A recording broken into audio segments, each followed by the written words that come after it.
Halo, adik-adik mahasiswa. Kita bertemu kembali dalam kuliah eksipien farmasi. Dalam pembahasan kita sebelumnya, kita telah membahas bersama tentang bioadesif, yaitu kemampuan dari sistem pembawa untuk melekat pada substrat biologis. Substrat biologis ini bisa berupa suatu jaringan epitel, misalnya dari kulit, atau lapisan mukosa di permukaan suatu jaringan. Nah, tentang pelekatan pada lapisan mukosa ini akan kita bahas dalam kuliah kali ini, yaitu tentang mukoadesif. Bentuk sediaan mukoadesif harus tidak menyebabkan iritasi dan cukup kecil dan fleksibel untuk bisa diterima oleh pasien. Persyaratan ini bisa dipenuhi dengan menggunakan hidrogel. Hidrogel adalah matriks hidrofilik yang mampu mengembang saat ditempatkan di media berair. Seiring dengan diserapnya air ke dalam hidrogel, terjadi relaksasi rantai dan molekul obat dilepaskan melalui ruang atau saluran di dalam jaringan hidrogel. Matriks hidrogel meliputi gum alami dan turunan selulosa. Konstituen utama mukus adalah musin, yaitu glikoprotein dengan bobot molekul yang tinggi. Musin juga memiliki densitas muatan yang berbeda tergantung pada pH. Jika suatu hidrogel tidak memiliki kemampuan untuk melekat pada mukosa atau non-bioadesif, maka ketika diberikan tekanan, entah itu tekanannya rendah ataupun tekanannya tinggi, kita lihat setelah tekanan dihilangkan, maka tidak terjadi perubahan pada lapisan mukusnya. Sedangkan kalau yang kita miliki adalah hidrogel dengan kekuatan bioadesif yang moderat, ketika kita berikan tekanan rendah ataupun tekanan tinggi, dan ketika tekanan dihilangkan, maka kita lihat ada sebagian dari mukus yang menempel pada sediaan atau pada matriks hidrogel tadi. Jika yang kita miliki adalah hidrogel yang memiliki kekuatan mukoadesif yang tinggi, ketika kita berikan tekanan maupun yang rendah atau yang tinggi, ketika tekanan dihilangkan, maka kita akan lihat ada sebagian besar mukus yang melekat pada sistem mukoadesif ini. Jadi, jika yang kita miliki adalah hidrogel dengan kekuatan mukoadesif yang rendah, misalnya polihidroksi etil metakrilat, ini menunjukkan sedikit penetrasi ke dalam lapisan lendir. Jika yang kita punya adalah hidrogel dengan kekuatan mukoadesif yang moderat, misalnya pada polimetakrilat, maka polimetakrilat ini memiliki kemampuan yang baik untuk terjerat dengan lapisan mukus. Sedangkan yang memiliki kemampuan bioadesif yang tinggi, contohnya adalah polikarbofil. Beberapa teori terkait mekanisme penempelan mukoadesif pada permukaan biologis telah diketahui. Beberapa tenaga ahli mengusulkan teori elektronik, teori pembasahan, teori interpenetrasi atau teori difusi, teori mekanikal, dan teori fraktur. Kita lihat yang pertama yaitu teori difusi. Pada teori difusi ini, terjadi keterkaitan dari rantai polimer ke jaringan mukus dan mencapai kedalaman yang cukup dalam matriks untuk memungkinkan pembentukan ikatan semi-permanen. Kedalaman yang tepat diperlukan untuk terjadinya kekuatan bioadesif yang baik. Diperkirakan berada di kisaran 0,2 sampai 0,5 mikrometer. Yang kedua adalah teori adsorpsi. Teori absorpsi ini menggambarkan terikatnya dua permukaan karena interaksi dari struktur kimia yang dimiliki oleh kedua permukaan tersebut. Menurut teori absorpsi ini, sistem bioadesif menempel pada jaringan karena terbentuk ikatan. Ikatan bisa berupa ikatan kimia primer, yaitu terjadinya ikatan kovalen dengan gugus fungsional pada musin. Misalnya, aldehid dan zat alkilasi dapat dengan mudah bereaksi dengan gugus amino dan kelompok sulfhidril. Lalu ada agen asilasi, ini bisa bereaksi dengan gugus amino dan hidroksil dari serin atau tirosin. Untuk ikatan kimia sekunder, yang terjadi ada ikatan hidrogen, kekuatan elektrostatik atau atraksi van der Waals, ini bisa berkontribusi pada terjadinya proses merekatnya pada lapisan mukosa. Lalu yang ketiga adalah teori elektronik. Faktor-faktor yang mempengaruhi karakteristik bioadesif yang pertama adalah bobot molekul dan konformasi polimer. Bobot molekul optimum untuk bioadesif maksimum tergantung pada jenis polimer. Kekuatan pelekatan polimer meningkat dengan meningkatnya bobot molekul melebihi 100.000 kilodalton dan harus memiliki panjang yang cukup untuk memungkinkan interpenetrasi rantai ke dalam lapisan mukosa. Yang kedua adalah pautan silang atau cross-linking. Cross-linking ini penting untuk interpenetrasi dan proses swelling. Sebagai polimer yang larut air, dengan meningkatnya jumlah crosslink atau pautan silang, rantai polimer yang dapat menembus ke dalam lapisan mukus semakin menurun, dan kekuatan mukoadesif berkurang karena terjadi penurunan fleksibilitas pada rantai polimer, sehingga kelenturan segmen difusi akan berkurang dan fleksibilitas polimer juga menurun. Selanjutnya adalah konsentrasi dari polimer. Pada sistem bioadesif, jika konsentrasi polimer terlalu pekat, maka akan menurunkan kekuatan adesifnya secara signifikan. Lalu yang keempat adalah pH. pH medium. pH medium dapat mempengaruhi muatan pada permukaan mukus dan polimer. Jumlah muatan bervariasi tergantung pH yang dapat menyebabkan disosiasi pada gugus karbohidrat dan asam amino dari mukus. Selanjutnya adalah muatan dan ionisasi polimer. Polimer non-ionik mempunyai tingkat adesi yang lebih rendah dibandingkan dengan polimer anionik. Sedangkan polimer kationik menunjukkan sifat mukoadesif terutama pada media netral atau sedikit basah. Lalu yang keenam adalah hidrasi polimer. Hidrasi diperlukan untuk memperluas mobilitas dalam rantai polimer sehingga dapat meningkatkan proses interpenetrasi antara polimer dan musin. Peningkatan hidrasi dapat menurunkan kekuatan adesif karena terbentuknya mukosa yang bersifat licin. Kita bahas sistem mukoadesif yang pertama, yaitu bukal mukoadesif.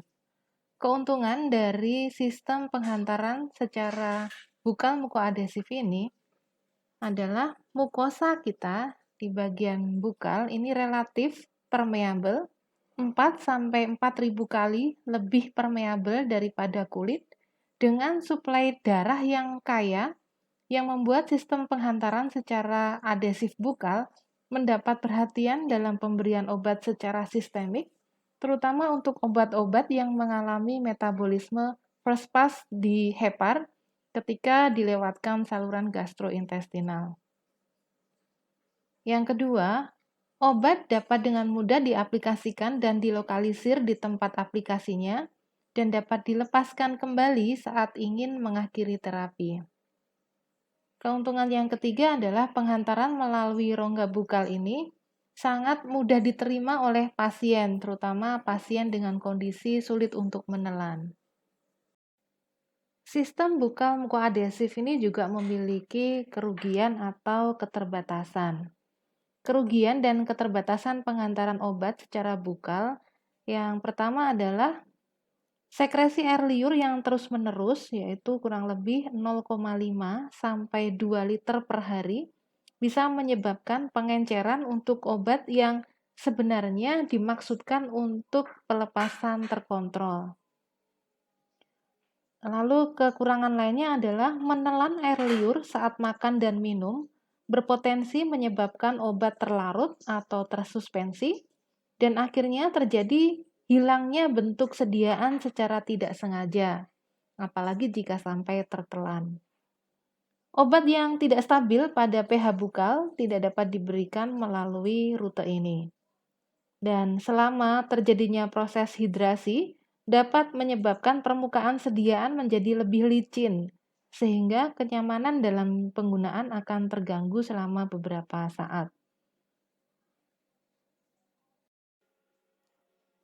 Penghantaran obat melalui rongga mulut dapat diklasifikasikan menjadi 3. Yang pertama adalah sistem penghantaran sublingual, yaitu pemberian obat secara sistemik melalui selaput mukosa yang melapisi dasar mulut. Sublingual delivery ini memberikan absorpsi cepat dengan bioavailabilitas yang dapat diterima dari banyak obat. Kedua adalah local delivery. Pemberian obat ke dalam rongga mulut memiliki sejumlah aplikasi, termasuk pengobatan sakit gigi, penyakit periodontal, aptos, dan dental stomatitis. Lalu yang ketiga adalah bukal delivery, yaitu pemberian obat melalui selaput lendir yang melapisi pipi atau mukosa bukal. Sistem penghantaran mukoadhesif secara peroral yang pertama adalah esophageal mucoadhesion. Mucoadhesion esofagus digunakan untuk memperpanjang retensi obat di dalam esofagus untuk pengobatan gangguan gastroesofagus bagian atas. Larutan alginat dapat membentuk lapisan untuk lokalisasi obat di dalam jaringan esofagus untuk jangka waktu yang panjang. Yang kedua adalah gastric mucoadhesion. Waktu tinggal sediaan di lambung dari bentuk sediaan konvensional biasanya singkat dan transit dengan cepat melalui usus kecil. Ini mengurangi tingkat penyerapan dari banyak obat. Sistem mukoadhesif lambung atau gastric mucoadhesion yang paling umum digunakan untuk memperpanjang waktu tinggal di dalam lambung untuk meningkatkan efikasi antibiotik menembus lapisan mukosa lambung pada kasus gastritis, tukak lambung, dan karsinoma lambung karena Helicobacter pylori. Kandidat obat yang potensial untuk gastromukoadhesif yang pertama adalah obat yang memiliki jendela absorpsi di bagian atas saluran cerna, misalnya captopril, aciclovir, furosemid, metformin, dan lainnya. Yang kedua, semua obat yang ditujukan untuk tindakan lokal di dinding gastroduodenum, misalnya dalam kasus MAH atau tukak lambung. Karbomer dan HPMC memiliki sifat yang baik dengan karakteristik mukoadhesif di gastrik. Mikrosfer kitosan mukoadhesif berinteraksi dengan asam sialat dalam mukosa lambung melalui interaksi elektrostatis yang meningkatkan waktu tinggal obat di lambung. Juga memberikan profil pelepasan yang responsif terhadap pH seiring dengan terjadinya swelling di lingkungan asam dari cairan lambung. Oral mucoadhesion yang ketiga adalah intestinal mucoadhesion. Mikrosfer mukoadhesif yang diaplikasikan ke dalam usus menggunakan kitosan sebagai polimer mukoadhesif kationik dapat menahan geseran hidrodinamik yang mengakibatkan peningkatan absorpsi in vivo obat yang diberikan secara oral. Mikrosfer kitosan dapat digunakan untuk penghantaran vaksin secara oral berdasarkan dari sifat bioadesif dan kemampuannya untuk terurai secara hayati atau biodegradable. Lalu polikarbofil beads atau manik-manik polikarbofil atau mikrosfer dari polikarbofil memiliki kemampuan bioadesif yang sebenarnya cukup baik. Tetapi polikarbofil ini kemampuan mukoadesifnya tergantung pada tekanan pada saat diaplikasikan. Sehingga ketika dibuat sediaannya berupa beads atau mikrosfer, ini sediaannya akan cepat untuk tercuci ketika dilakukan wash-off test, yaitu tes pengujian mukoadesif menggunakan lapisan mukosa yang dilekatkan pada alat uji disintegrasi tablet yang naik turun. Nah, ketika dinaik turunkan tadi, mikrosfernya akan terlepas dengan cepat. Oral mucoadhesion berikutnya adalah colon mucoadhesion. Tablet colon mucoadhesion tetap utuh di lambung karena disalut dengan salut enterik, yaitu menggunakan eudragit L100. Di usus halus dengan pH basa, lapisan enterik akan terlarut. Setelah masuk ke dalam usus besar, ikatan aso HPMC didegradasi oleh enzim aso reduktase dari mikroba yang ada di usus besar dan menghasilkan struktur yang mampu membentuk interaksi mukoadesif dengan mukosa kolon. Oral mukoadesif berikutnya adalah rectal bioadhesion. Secara anatomis, drainase vena rektal bagian atas dihubungkan dengan sistem hepatik portal, sedangkan vena bagian bawah langsung ke sirkulasi sistemik. Sediaan padat berupa suppositoria dapat mengalami eliminasi obat lewat hati atau hepatic portal setelah pemberian rektal jika pemberian suppositoria tadi terlalu masuk ke dalam sehingga obat yang diabsorpsi langsung masuk ke vena rektal bagian atas yang terhubung dengan hepatic portal. Suppositoria cair yang mengandung polimer mukoadesif diberikan secara intrarektal untuk menghindari eliminasi obat lewat hati dan menghindari hepatotoksisitas bagi beberapa obat, misalnya antifungal ketokonazol. Polimer mukoadesif natrium alginat ditambahkan ke basis suppositoria cair Pollock-Summers untuk menunjukkan karakterisasi mukoadesif yang bagus tanpa iritasi pada membran mukosa rektal dan mengurangi jarak migrasi suppositoria dalam rektum tanpa kebocoran setelah pemberian. Sistem mukoadesif berikutnya yang tidak termasuk dalam oral mukoadesif adalah antara lain ada vaginal bioadhesion. Penghantaran obat per vaginam berguna untuk penyerapan obat sistemik serta tindakan lokal. Sejumlah faktor termasuk perubahan lingkungan vagina menyebabkan beberapa masalah obat. Sistem bioadesif natrium alginat dan kitosan dapat mengatasi masalah ini dengan menghasilkan sistem penghantaran per vaginam yang aman dalam formulasi kontrasepsi yang diberikan per vagina.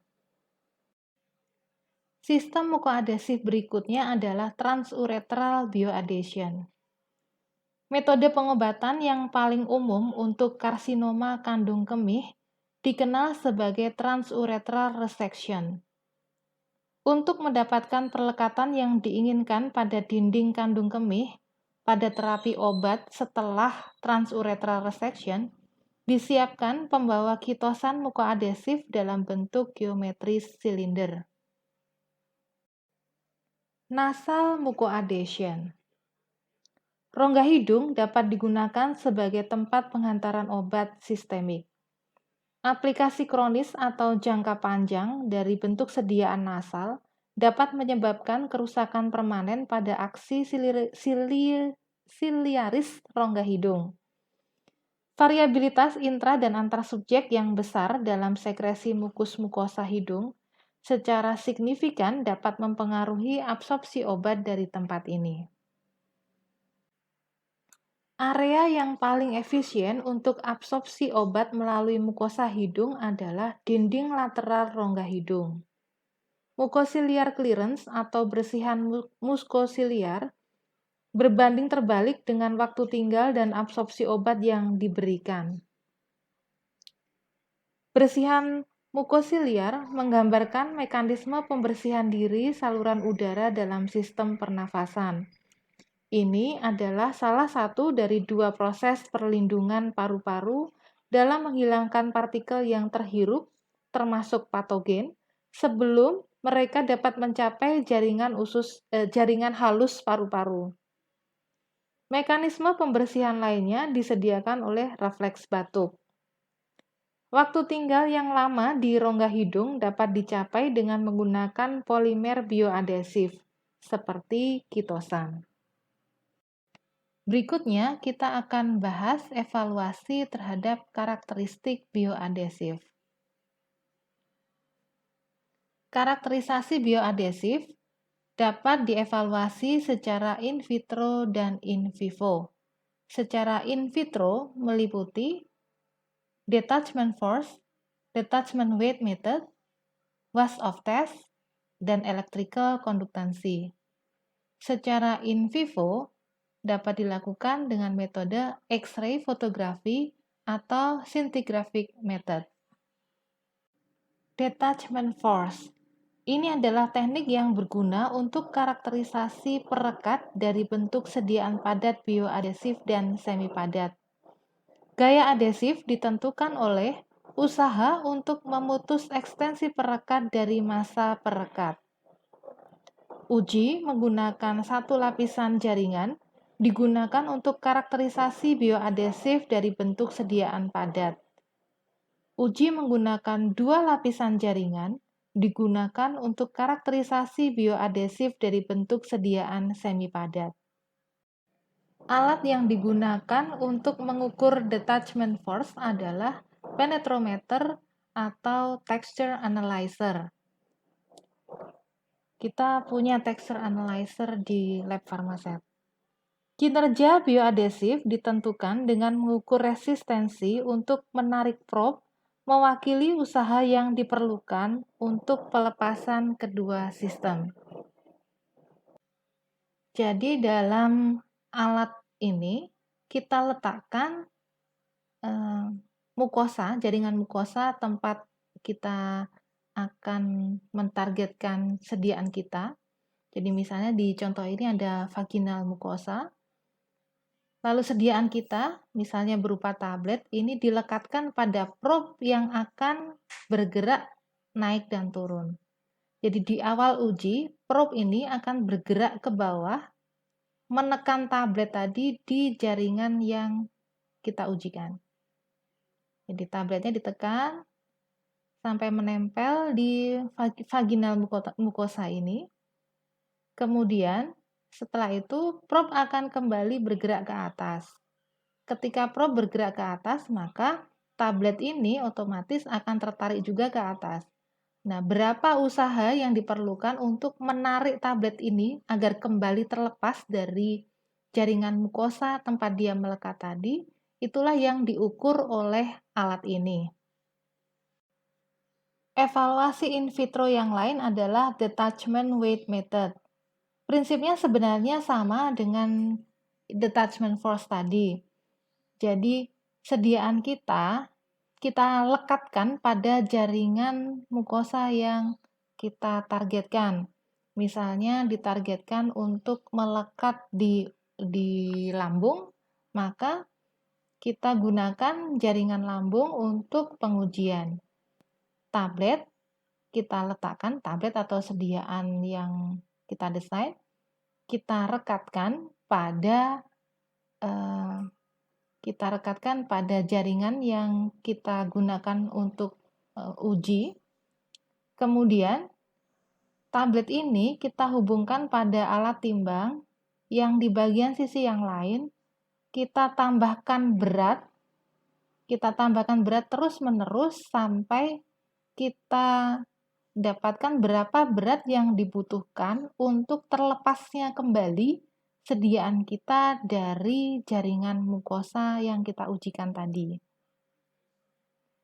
Penambahan berat ini kita bisa gunakan anak timbang atau kita gunakan suatu wadah yang kita isi dengan air bertetes-tetes, baru nanti hasilnya airnya berapa banyak yang kita pakai, itu yang nantinya kita timbang, sehingga kita dapatkan berapa berat yang dibutuhkan untuk melepaskan sediaan kita.